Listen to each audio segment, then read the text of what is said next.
Before you speak, think. I tell you the acronym of think. T stands for true. I stands for inspiring. H stands for helpful. N stands for necessary. And then K stands for kind. So before you speak, think, which means before you speak, analyze if your words are, or your speech will be true.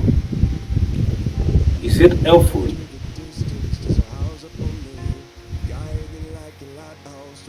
Is it inspiring? Is it necessary? And lastly, is it kind? Those are the acronyms of think. Thank you.